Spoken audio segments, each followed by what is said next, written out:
Hello everybody, and thank you for joining me. This is Ciara from Ciara Designs, and today I have these really fun moon cards to share with you, so let's jump right in. So as always, I am going to cut down my cardstock to start. I'm going to use an A2 size base, which when scored is 4 1/4 by 5 1/2, and then my colored panel that you see me cutting here will be about 1/4 of an inch smaller than the A2 base, and the black matte will be about 1/8 of an inch smaller than the base, just because I really like that thin bordered look. If you don't like that, by all means, you don't have to cut your cardstock like this. I am just going to walk you through my favorite steps on card making and how I like to design my cards. And then here I'm just showing you the thin layers that it's going to give me the borders around the card. So I'm going to ink blend this one, and I've been doing a lot of florals, a lot of springish colors, that kind of thing, and I just wanted to do something completely different. And so I busted out some older products I have in my stash from Tim Holtz. You saw Otis, that is the moon die, and then the Mischievous dies are the cat dies. I believe they're still available. I will, of course, always link and list to anything down in the description, as long as it's still available. They are older dies, but I think they're still available.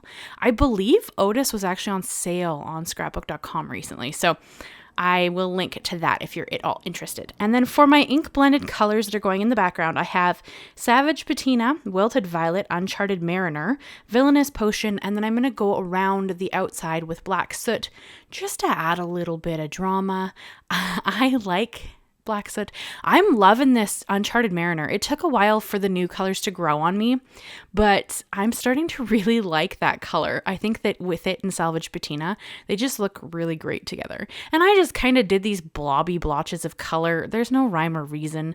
This is going to end up being a fairly mixed media version of a card, so I kind of just, played with colors that I really enjoy. And if you see me moving my arm up to the front of the camera, it's just because my iPad sits in front of me when I create, and I usually watch crafty videos. So I'm probably, skipping an ad or probably not. It depends on who I'm watching. So that's why my hand goes forward like that.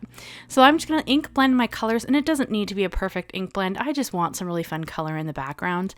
And then I'm going to bring in my black soot and just go around the outside of the edge. Again, like I said, this just creates a little bit of drama. I love it. I think it looks really pretty. So it's something that I really enjoy doing. And then I'm going to bring in some opaque paste. I really enjoy paste, and I like that it picks up the oxide ink from the background. If you don't like that, I'm not sure what to suggest to you because I like it, so I've never, tried to make them stay stark white.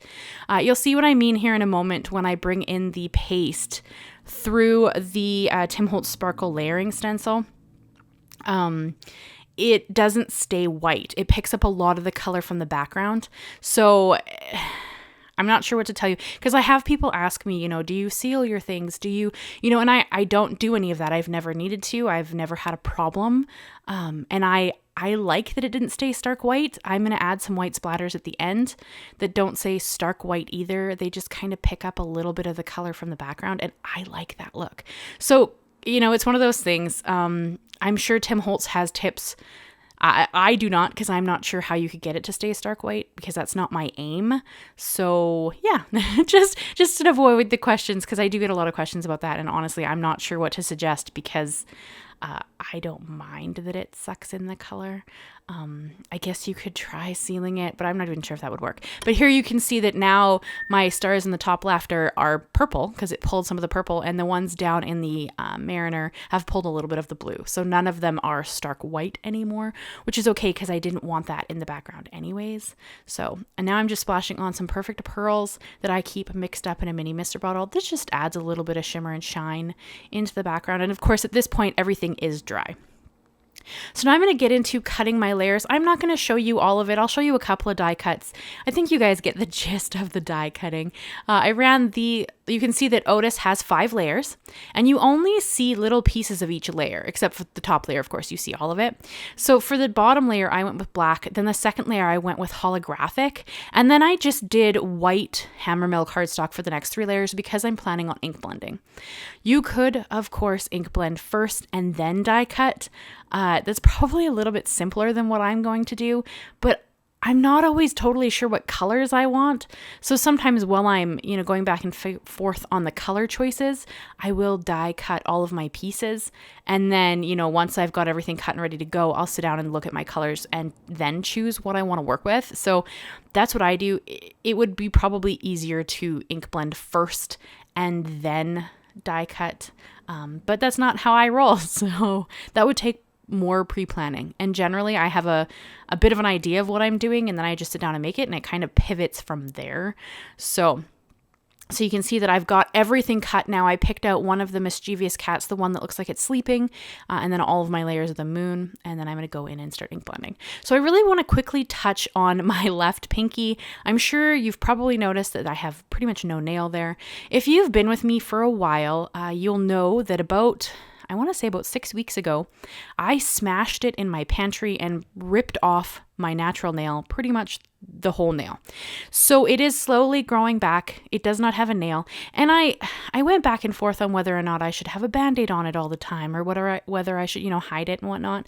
And honestly, it's fully healed at this point. It's just little, it needs time to grow back. And I got to a point where I felt like it's not gross or anything. It's just that it has a very small nail on it.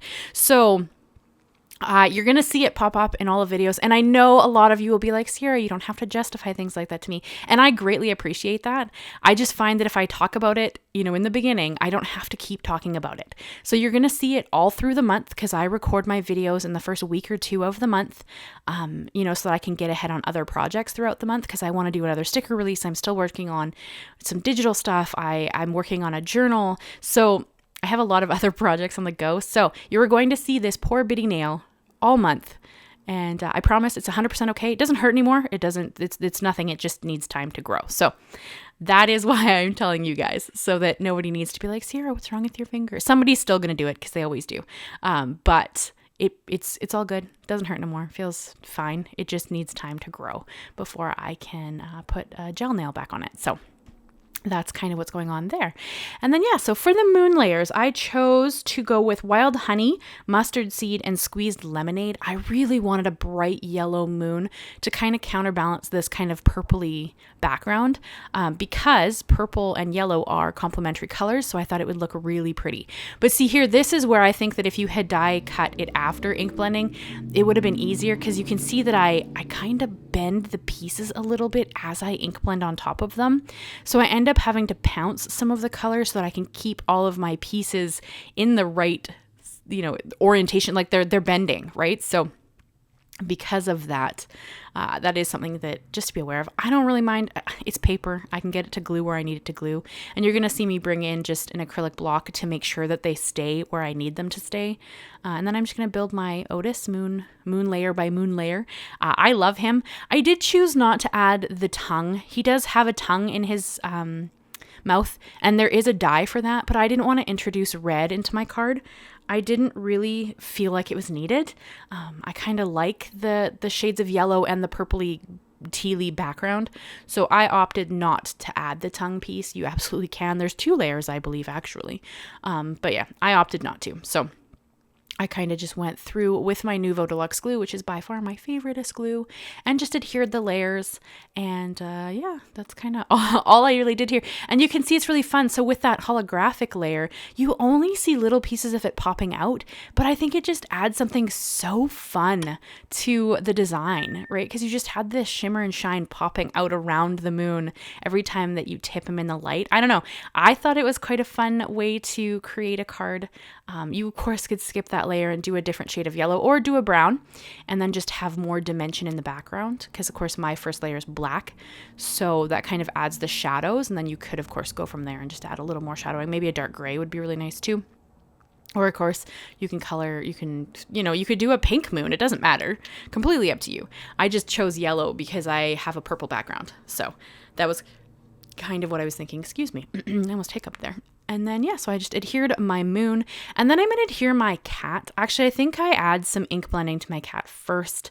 I just wanted there to be a bit of a rim of light around my cat.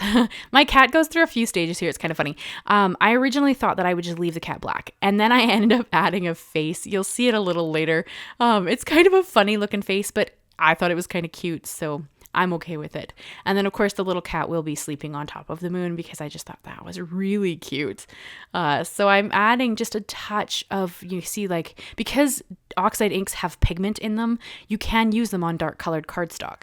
So it's not going to give you a vibrant color like white cardstock does, but you can still see it, which is my kind of purpose here. I just wanted to give the cat a little more dimension. Because Otis has 5 layers, he ends up with so much dimension to him, and the cat only has 2. So adding just that touch of, I think I used mustard seed for the cat outline. It wouldn't matter, any of them. I just chose a lighter color to kind of give the cat a bit of a, like a rim lighting effect, because the cat's sitting on the moon, you know, so I figure, you know, it's going to be lit up. It's not exactly accurate. The lighting, of course, the cat's sitting on the moon, so the lighting wouldn't be in where I've added it, but it's my card and it's cute and it doesn't have to be 100% accurate, so it's okay. And then I'm just going to adhere my little cat sleeping on top of the moon. I thought that that was adorable.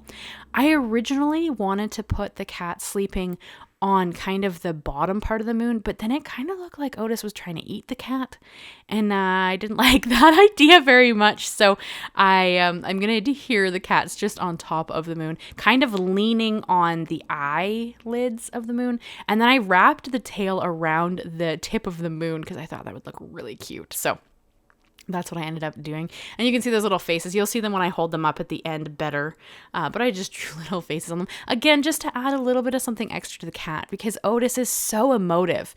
You know, he's got so much expression. And then you have this cat that just doesn't have a face. I don't know, it felt kind of weird to me. So I ended up just drawing a little bit of a face with a white gel pen to add a little more interest to the cat. You can tell me if you thought it was useful or not. I don't know. I thought it was kind of cute, but it could be all black and it would still look fine.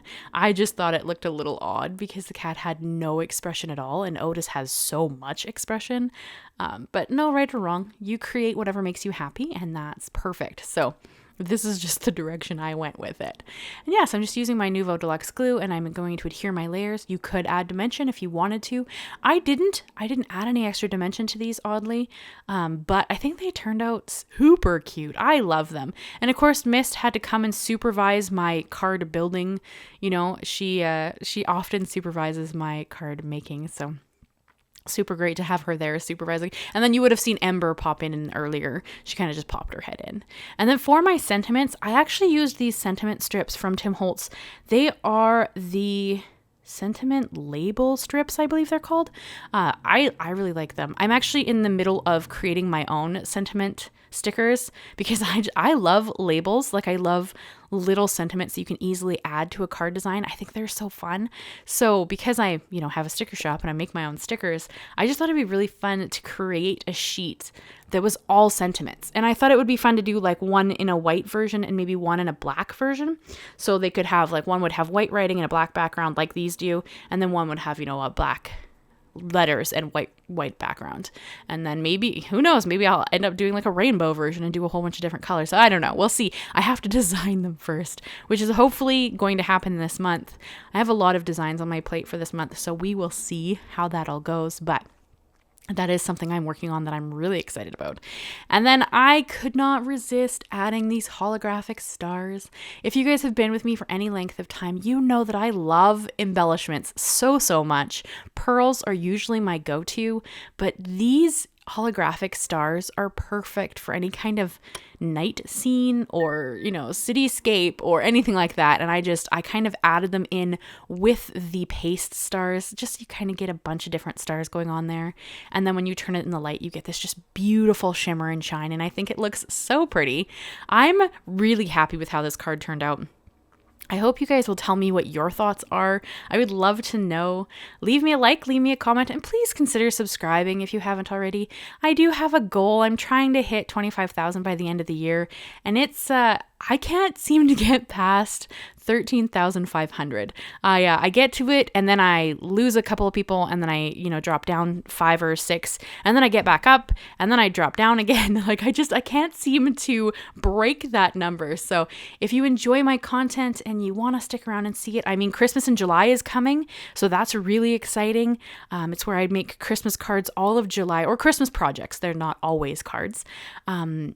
So if you enjoy my content and you haven't already, please consider subscribing. And if you have subscribed, thank you so much. I really appreciate that you want to come and hang out and watch my content. And if you are a member, if you've signed up for my membership, thank you. I cannot express how much I appreciate your support of me following my dreams and, trying to make this a legitimate career. So thank you guys so much. I hope you enjoyed the cards. Leave me a comment, tell me all your thoughts, and I will see you again very soon.